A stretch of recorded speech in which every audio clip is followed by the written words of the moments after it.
आलमी महाज पर इस वक्त तेजी से सूरत हाल तब्दील हो रही है। फलस्तीन के खिलाफ इसराइली मजालिम के खिलाफ दुनिया की आंखें खुल चुकी हैं। यही वजह है कि अब दुनिया के बेशतर ममालिक की जानिब से फलस्तीन को खुले दिल के साथ आजाद रियासत तस्लीम करने का सिलसिला शुरू हो चुका है।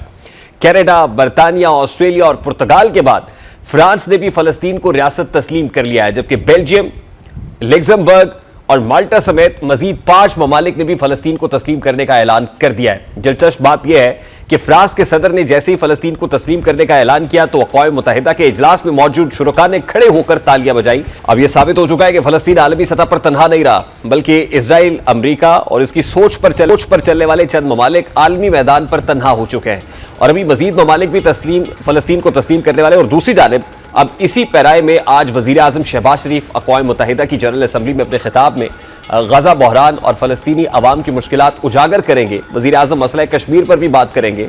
वजीर आजम आलमी रहनुमाओं और अक़वाम मुत्तहिदा के आला हुक्काम के साथ 2 तरफा मुलाकातें करेंगे, जबकि आज के रोज़ वज़ीर आज़म शहबाज शरीफ समेत मुसलमान रहनुमाओं की अमरीकी सदर से मुलाकात। इस हवाले से व्हाइट हाउस की तर्जुमान कैरोलिन लियोट कहती हैं कि डोनाल्ड ट्रंप की वज़ीर आज़म शहबाज दीगर अरब ममालिक के सरबराहान से कल मुलाकात होगी। वो कन्फर्म कर रही है कि यह मुलाकात अब कल होने जा रही है। अमरीका फ़लस्तीन को तस्लीम करने को तैयार नहीं है और यही वजह है कि डोनाल्ड ट्रंप फ़लस्तीन की खुद मुख्तारी को हमास के सरेंडर करने से मशरूत कर रहे हैं, जबकि फ़लस्तीन के सदर महमूद अब्बास ने लचक का मुजाहरा करते हुए हमास को फ़लस्तीनी अथॉरिटीज़ के सामने सरेंडर करने की हिदायत भी दी है। अब देखना यह है कि फ़लस्तीन के इस ग्रीन सिग्नल के बावजूद अमरीका इस बार भी कोई बहाना तराशता है या फिर वो फ़लस्तीन को आज़ाद रियासत तस्लीम कर लेता है। अब अमरीकी सदर के मुस्लिम ममालिक के सरबराहान से मुलाकात इसी पस मंजर में होगी, जिसमें यकीनी तौर पर अरब ममालिक अमरीकी सदर पर दबाव बढ़ाएंगे कि फ़लस्तीन को आज़ाद खुद मुख्तारी देने के अलावा कोई दूसरा ऑप्शन बाकी नहीं है। जाहिर है अब तक डोनाल्ड ट्रंप इस मामले पर हिचकिचाहट का शिकार हैं और वो हीले बहाने तो तराश रहे हैं। अब अमरीका की मुखालिफत और मज़ाहमत के बावजूद यूरोपीय और खलीजी ममालिक के फ़लस्तीन को आज़ाद रियासत तस्लीम करने के तमाम फैसले सामने आए हैं। आलमी बरादरी ने यह वाज़ेह कर दिया कि फ़लस्तीनी रियासत को तस्लीम करना अब सिर्फ जज्बाती रद्द-ए-अमल नहीं बल्कि एक बैनुल-अक़वामी ज़िम्मेदारी है और इसका मकसद इस्तेहकाम, अमन और 2 रियासती हल की राह हमवार करना। यही वजह है कि इस बार डोनाल्ड ट्रंप के लिए हालात पहले जैसे नहीं हैं और जो ममालिक फ़लस्तीन को तस्लीम करने को तैयार नहीं है उनके यहाँ अवामी मुजाहिरों का रुझान भी बढ़ रहा है। जैसा कि इटली में सूरत हाल खासी कशीदा है। इटली की हुकूमत ने अभी फ़लस्तीन को तस्लीम करने का फैसला नहीं किया, लेकिन अवाम और दीगर तंजीमों ने एहतजाज, हड़ताल और पोर्ट्स ब्लॉक करने जैसी सरगर्मियां शुरू कर दी हैं ताकि हुकूमत पर दबाव बढ़ाया जा सके कि वो फ़लस्तीनी रियासत को तस्लीम करे। बड़े शहरों में ट्रैफिक की बंदिश, तालीमी इदारों की तातीलात और तिजारती सरगर्मियों की मअतली ये जाहिर करती है कि अवामी जज्बात अब शिद्दत इख्तियार कर रहे हैं। अब ये तमाम सिलसिला साबित करता है कि दुनिया की अक्सरियत फ़लस्तीन के 2 रियासती हल की हामी है और आलमी सतह पर इसकी हिमायत बढ़ रही है। 2 रियासती हल जो फ़लस्तीन और इसराइल दोनों के लिए अमन, सलामती और मसावी हुकूक का ज़ामिन हो। अब बेशतर ममालिक का मजमूई तौर पर यही मौक़िफ़ है, लेकिन ऐसे ममालिक भी मौजूद हैं जो अभी तक फ़लस्तीन को आज़ाद रियासत तस्लीम करने के मामले में हिचकिचा रहे हैं या इसको मखसूस शराइत के साथ जोड़ने पर जोर दे रहे हैं। इसमें कोई शक नहीं कि अमरीका और चंद दीगर ममालिक पर इस वक्त गैर मामूली दबाव है। ऐसे में ट्रंप इंतजामिया के लिए भी यह मामला पेचीदा हो जाता है। अगर अमरीका अपने पुराने मौक़िफ़ पर कायम रहता है तो अंदरूनी सियासी दबाव बढ़ सकता है, ख़ास तौर पर उन हलकों की तरफ से जो फ़लस्तीन के हक़ में आवाज़ उठा रहे हैं। मुमकिन है कि अमरीका भी बड़े मुजाहरे वहाँ पर भी शुरू हो और इंसानी हुकूक के लंबरदार हल्के और मुस्लिम कम्युनिटी हुकूमत पर दबाव बढ़ाए। इससे अमरीकी इंतजामिया की मुश्किलात में इजाफा होगा और आलमी सतह पर उसकी पोजीशन मजीद कमज़ोर हो सकती है। अब ये वक्त रुकने वाला नहीं है क्योंकि दुनिया की अक्सरियत फ़लस्तीन के इंसानी, कानूनी और अखलाकी हुकूक के साथ खड़ी है। 2 रियासती हल की ज़रूरत उजागर हो रही है और यही अमरीका समेत वो ममालिक जो अभी तक फ़लस्तीन को तस्लीम नहीं करते उन्हें समझना होगा कि तारीख का धारा बदल रहा है और उन्हें तारीख के इस बदलते धारे के साथ ही चलना होगा। दूसरी जानिब भारत में भी फ़लस्तीन के हवाले से पॉलिसी को लेकर मोदी सरकार पर कड़ी तनकीद हो रही है। ऑपोजिशन जमात कांग्रेस ने भारतीय वज़ीर आज़म नरेंद्र मोदी की हुकूमत पर कड़ी तनकीद करते हुए मौजूदा पॉलिसी को शर्मनाक और अखलाकी बुज़दिली करार दिया है। कांग्रेस रहनुमा प्रियंका गांधी ने अपने बयान में मोदी सरकार को यह याद दिलाया कि भारत उन अव्वली ममालिक में शामिल था जिन्होंने 1988 में फ़लस्तीन को रियासत के तौर पर तस्लीम किया। यह भारत की एक तारीखी और उसूली पोजीशन समझी जाती थी जिसको आलमी बरादरी में खासा एहतराम हासिल था। ताम पिछले 20 माह के दौरान भारत ने इस मौक़िफ़ में वाज़ेह तब्दीली दिखाई है। अब यह वाज़ेह है कि भारत का झुकाव इसराइल और अमरीका के साथ ताल्लुकात को मजबूत बनाने की ख्वाहिश का नतीजा है। माशी, दिफाई और स्ट्रेटेजिक मफादात ने भारत को फलस्तीन के मामले पर पहले जैसा जुर्रतमंदाना रवैया इख्तियार करने से रोक दिया है। लेकिन सवाल यह है कि क्या इस पॉलिसी की कीमत भारत को अपनी अखलाकी साख की सूरत में अदा करना पड़ेगी? अब इन तमाम तरह सवालों को जवाब तलाशने की कोशिश करेंगे। इस वक्त इंटरनेशनल रिलेशंस एक्ट सीनियर तजियाकार उस्मान शाहिद साहब ने हमें ज्वाइन किया है। अस्सलाम वालेकुम उस्मान साहब, बहुत बहुत शुक्रिया आपके वक्त के लिए। उस्मान साहब, इस वक्त इंटरनेशनली जो सिचुएशन बनी हुई है और जाहिर है यूनाइटेड नेशंस का इंतहाई गैर मामूली इजलास हो रहा है, ऐसे में क्या अमेरिका के पास फलस्तीन को आज़ाद रियासत तस्लीम करने के अलावा कोई ऑप्शन बचेगा? जाहिर है वीटो का इख्तियार और इस्तेहकाक तो अमेरिका के पास है, लेकिन जितना प्रेशर ना सिर्फ मुस्लिम उम्मा की तरफ से बल्कि दीगर इंटरनेशनल कम्युनिटीज की तरफ से आ रहा है, क्या कोई दूसरा ऑप्शन दिखाई देता है? डोनाल्ड ट्रंप जो है ये बात को वाजिया कर चुके हैं 19 सितंबर को छठी दफा वीटो करके, जो कि फ़लस्तीन से मुताल्लिक़ सलामती कौंसिल में करारदाद थी कि वो अभी भी जो है शाना बशाना खड़े हैं इजराइल के साथ। और दूसरी बात जो है, महमूद अब्बास को वीज़ा जारी नहीं किया गया अमेरिका की तरफ से। तो मेरे ख्याल में ये दो बड़ी डेवलपमेंट हैं जो कि कैटेगोरिकली इस चीज़ की निशानदेही करते हैं कि अमेरिका किसी सूरत में फ़लस्तीन को आज़ाद रियासत के तौर पर तस्लीम नहीं करेगा। और जैसे आपने कहा कि मोदी का प्रिंसिपल स्टैंस जो अपना चेंज हुआ है, यही अमेरिका था जिसने 93 के अंदर अपना जब इनका अकॉर्ड करवाया था तो उसमें पेश थे क्लिंटन है। तो मेरे ख्याल में वो भी अपनी पॉलिसी पोजीशन से बहुत पीछे हट गए हैं। और आज दुनिया में तीन आलमी अछूत हैं, एक अपना इजराइल है, इंडिया है और अमेरिका भी होता जा रहा है, क्योंकि उसके जो रवायती हलीफ हैं वो भी मगरिब के अंदर हम देखते हैं, वेस्ट के अंदर अक्रॉस अटलांटिक वो शिफ्ट कर रहे हैं अपनी पॉलिसी पोजीशन को, और वो पैरवी नहीं कर रहे, उन लाइंस को टो नहीं कर रहे। उसकी रीजन आपने जो जिस तरह बताया कि वहां पे लोगों के सब्र का पैमाना लबरेज कर चुका है, जिस तरह से हाई डेफिनेशन की वहां पे जेनोसाइड जो है लाइव दुनिया देख रही है, तो वहां पे जो है कि रिवोल्ट लाइक सिचुएशन है, इटली का जिस तरह से आपने जिक्र किया। तो मेरे ख्याल में ये जिन कंट्रीज ने तस्लीम किया, ग्लोबल साउथ पहले ही मानता था तो फलस्तीन के हवाले से 1988 से लेके है, ये पहली दफा हुआ है कि मगरिब और स्पेशली वेस्टर्न यूरोप के कंट्रीज ने, और ये कोई आम कंट्री नहीं है इसलिए सिंबॉलिक जेस्चर के तौर पर नहीं देखना चाहिए, इसमें परमानेंट 5 के 2 कंट्री हैं। अभी सलामती कौंसिल में सिर्फ अमेरिका है जो कि नहीं मानता फलस्तीन को है, और 14 मेंबर्स ने हक में वोट दिया था 19 सितंबर में। और उसके अलावा लग्जमबर्ग और बेल्जियम की बात की, नेटो का हेडक्वार्टर ब्रसल्स में है, और जो बेल्जियम है उसे डी फैक्टो कैपिटल कहा जाता है यूरोपीय यूनियन का। यूरोपीय यूनियन की पार्लियामेंट है वहां पे, और उसके अलावा उनका मसला है ये क्या कहते हैं अपना आलमी अदालत इंसाफ है उनकी लग्जमबर्ग के अंदर है। तो मेरे हम बड़ी सिग्निफिकेंस है इस चीज की है।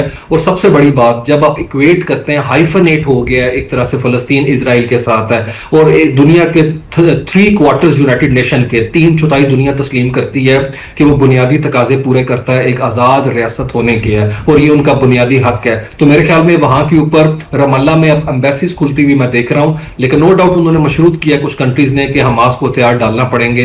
और जैसे महमूद अब्बास ने भी कहा कि तमीर नौ शुरू उस वक्त हो सकती है, वो बुरी आइन बन सकता है जब मैं उस्मान साहब इसी तरफ आना चाह रहा हूं कि ये जो एक कंडीशन बयान की गई है कि हमास अगर अथॉरिटीज के सामने सरेंडर कर देती है तो फिर कोई सूरत निकल सकती है, तो आपको नहीं लगता कि ये एक गोल्डन अपॉर्चुनिटी है? और जाहिर है महमूद अब्बास ने भी जस्ट फ्लेक्सिबिलिटी का मुजाहिरा किया है, तो इसके बाद कोई ऑप्शन अमेरिका के पास होगा नहीं। अगर अब इससे कोई दूसरी सूरत होती तो कम से कम ये कंडीशन ना दी जाती, ऑफर ना दी जाती कि अगर इसको फुलफिल कर लिया जाए तो इस पे सोचा जा सकता है। लेकिन मेरे ख्याल में जिस तरीके से देखें धमकियां दे रहे हैं नेतन्याहू कि मैं वापस जाके इसका जवाब दूंगा, हाईली लाइकली है कि वो मगरबी किनारे को अनेक्स कर लेंगे। तो वो तो जो एक उनका जमीनी वजूद है उस रियासत का, वो खदोखाल मुकम्मल तौर पर चेंज करने जा रहे हैं। तो मेरे ख्याल में यहाँ पे गारंटी का मसला है, क्योंकि अमेरिका के ऊपर भरोसा नहीं किया जा सकता। हम हालिया जितने 2-3 महीनों की पेशरफ चेक कर लें, ईरानी जो है वो नेगोशिएशन के अंदर थे, वहां अटैक किया, कतर में हो रही थी नेगोशिएशन, वहां पे अटैक किया। फिर इनका पैटर्न हमेशा से अमेरिकन कर रहा है, इन्होंने सेंटो सीटों में हमें डाल के 71 में हमें डिच किया, अरबों को डिच किया, यूरोप को किया। तो डोनाल्ड ट्रंप जो है वो इखलाकी जवाज खो चुके हुए हैं, और दुनिया मेरा नहीं ख्याल इनके ऊपर उस तरीके से ट्रस्ट वर्दी हैं या ट्रस्ट करते हैं। ये चाहते हैं कि वहां पे यरगमालियों को रिहा किया जाए, और इन्होंने तो ओपनली पूरी दुनिया के सामने कहा कि मैं रेवरिया वहां के ऊपर बनाना चाहता हूं, हाई राइज खड़ी करना चाहता हूं, और मैं चाहता हूं एथनिक क्लिनजिंग हो। तो डोनाल्ड ट्रंप का तो पॉलिटिकल पार्लेंस जो है वो वही रहा है जिस तरीके से नेतन्याहू का। और मेरे ख्याल में कल वाली मीटिंग से ज्यादा इंपॉर्टेंट मीटिंग है जो 29 सितंबर को होने जा रही है, जो नेतन्याहू और डोनाल्ड ट्रंप के दरमियान है। और डोनाल्ड ट्रंप का एरेटिक बिहेवियर आपको अच्छी तरह पता है, एक ट्वीट पूरी अमेरिका की फॉरेन पॉलिसी को जो है वो उड़ा के बाहर फेंक देता है। लेकिन इस सारे मामले के अंदर पाकिस्तान का जो रोल है, मेरे ख्याल में उसको जरूर जो है ना सताइश करना जरूरी है कि पाकिस्तान 10 मई के बाद एक डिप्लोमेटिक हैवी वेट के तौर पर सामने आया। हम नए आलमी सियासी मंजरनामे के ऊपर, स्पेशली सफारती मंजरनामे के ऊपर जिस तरह नुमाया हैसियत गेन कर गए हैं, उससे हमारा जो इमेज है वो एक तरह से नया इमेज कार्व आउट हुआ है, बिल्ड हुआ है। और वो जो पुराना मनफी तासुर था कि पाकिस्तान तहरीबी कार्रवाइयां करता है, वो सारा जो है डिबंक हो चुका है। और पाकिस्तान जो है आलमी उफक पे एक रिक्लेम कर रहा है अपने नए इमेज को। और हमने बताया कि हम बड़ा रोल प्ले करने के लिए अहल भी है, स्किल भी है, हमारे पास विल भी है। अच्छा उस्मान साहब, मैं पाकिस्तान के रोल की तरफ आता हूं, बट जैसे आपने कहा कि डोनाल्ड ट्रंप का रवैया हमारे सामने है और फिर मुलाकात नेतन्याहू के साथ होने जा रही है, वन ऑन वन मीटिंग होगी, बड़ी इंपॉर्टेंट होगी, लेकिन एट द सेम टाइम ही poses himself to be the champion of peace. तो जब वो अपने आप को अमन का लंबरदार कहते हैं और पूरी दुनिया ये कह रही है कि इस वक्त सबसे ज्यादा अमन की जरूरत वहां पे है, निहत्ते फलस्तीनी जिनको गाजर मूली की तरह काटा जा रहा है, तो क्या इससे अपनी डोनाल्ड ट्रंप की अपनी क्रेडिबिलिटी हेल्ड क्वेश्चनेबल नहीं? डेफिनेटली है मेरे ख्याल में। डोनाल्ड ट्रंप जो मर्जी रेटरिक इख्तियार करें, डोनाल्ड ट्रंप पीस मॉन्गरिंग की बात करते हैं, लेकिन जो रियलिटी सजेस्ट अदरवाइज है। ना वो यूरोप के अंदर कामयाब हो सके हैं, और यही दो नारे लेके इन्होंने मुस्लिम जो कैंप का वोट लिया था अमेरिका के अंदर, मेरे ख्याल में अभी भी विंडो ऑफ अपॉर्चुनिटी उनके लिए खुली है। अगर वो चाहते हैं तो एक प्रेशर एक्सर्ट कर सकते हैं, लेकिन आयरॉनिकली अमेरिका बिहेव डिफरेंटली कर रहा है। याद रखें उनका रेटरिक डिफरेंट है लेकिन पॉलिसी डिफरेंट है। अभी 5 दिन पहले उन्होंने इसराइल के अंदर अमेरिका के सबसे बड़े असले के जहीरे को, उनकी कांग्रेस ने वो जारी कर दिया हुक्मनामा कि इनको लामुतनाही जो है वेपन जो है दिया जाए अगले माली साल तक है। और वो दुनिया के अंदर जो अपना असले के सबसे बड़े डिपो हैं।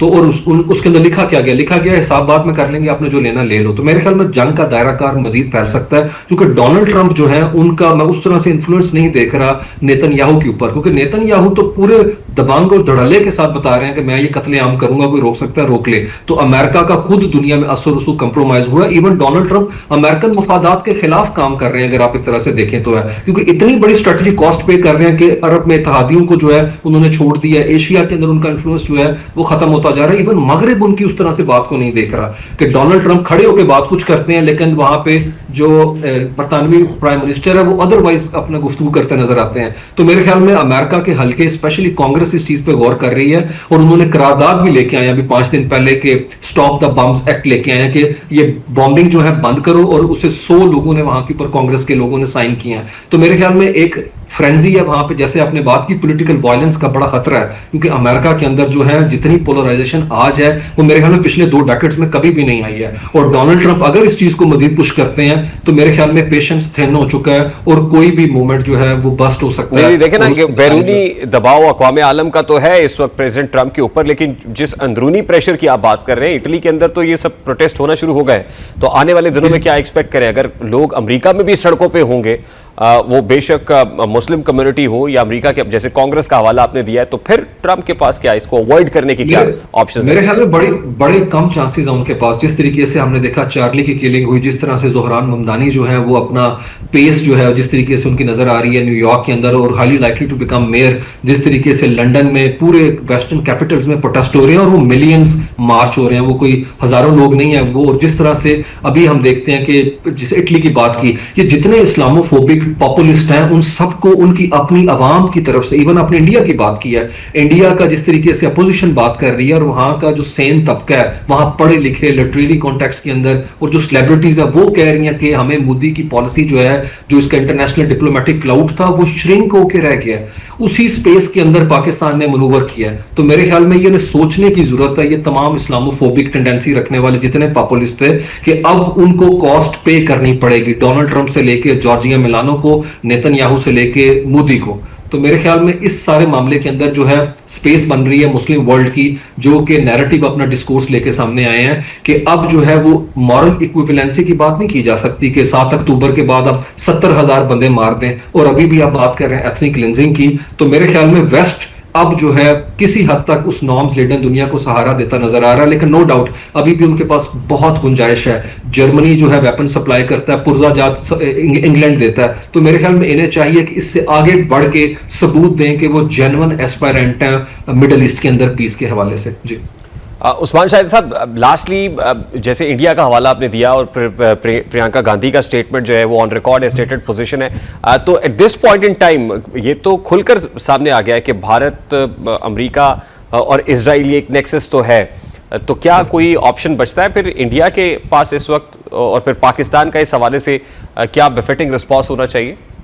जी, मेरे ख्याल में पाकिस्तान जो है इंडिया के रोल को रिप्लेस कर चुका है इंटरनेशनल अरीना के अंदर। जैसे मैंने कहा, हमारा डिप्लोमेटिक क्लाउड जो है वो बहुत बड़ा है, हमारा माइलेज बढ़ गया, और सबसे बड़ी बात डिप्लोमेटिकली हमें लेजिटिमेसी मिल गई भी है। और इंडिया जो क्लेम करता था कि मैं इंटरनेशनल फोरा के ऊपर बड़ा रोल अदा करने के लिए तैयार हूं, मेरे ख्याल में जिस तरह का वो रोल अदा करना चाहते हैं वो इस वक्त दुनिया को चाहिए ही नहीं है। क्योंकि ना इकदार की जिस तरह पामाली उन्होंने अपने मुल्क के अंदर की है, ये टेम्पलेट दुनिया ने देखी है, और जिस तरह डिच किया ईरान को इन्होंने इंडिया ने किया, जिस तरह से अरब जो है इनसे हम देखते हैं कि एलियनेट हो रहा है, इनसे दूरी इख्तियार कर रहा है। मेरे ख्याल में एक मूवमेंट है उनके लिए भी सोच विचार करने, कंटेम्पलेट करने का, मोदी से ज्यादा उनकी गवर्नमेंट का और उन लोगों का जिन्होंने इस अपना मॉन्स्टर को जो है इलेक्ट किया था। तो मेरे ख्याल में पाकिस्तान बड़ा रोबस्ट किरदार अदा कर रहा है। हम याद रखें, हम बात करते हैं पाकिस्तान अपनी सिक्योरिटी लेंस से चीजों को नहीं देख रहा, हम अमन की बात कर रहे हैं, हम सफारतकारी को मौका देना चाह रहे हैं, और हमने अमेरिका समेत पूरी दुनिया को बताया है कि हमारी खारजा पॉलिसी काफी हद तक आजाद हो चुकी हुई है, और हम इंडिपेंडेंट कैपेसिटी के अंदर मुस्लिम वर्ल्ड का जो मुकदमा है वो पेश करने जा रहे हैं। तो मेरे ख्याल में एक बिग मूवमेंट है पाकिस्तान के लिए, टर्निंग पॉइंट है कि उस बैठक के अंदर है, उस अपना क्लोज डोर मीटिंग के अंदर जहां दुनिया बैठी हुई है कि किस तरह अमन को रास्ता देना है, उसमें पाकिस्तानी प्राइम मिनिस्टर भी शामिल होंगे। जी ठीक है, बहुत बहुत शुक्रिया उस्मान शाहिद साहब आपके वक्त के लिए। International relations expert Usman Shahid साहब हमारे साथ मौजूद थे। यकीनन अमेरिका के ऊपर दबाव इंटरनली और एक्सटर्नली भी बढ़ रहा है, लेकिन इस हवाले से इस डिसाइसिव मोमेंट पे अमेरिका क्या फैसला करता है ये वक्त बताएगा। अभी एक ब्रेक लेते हैं, ब्रेक के बाद वापस आएंगे, गुफ्तगू को कंटिन्यू करेंगे। हमारे साथ रहिए।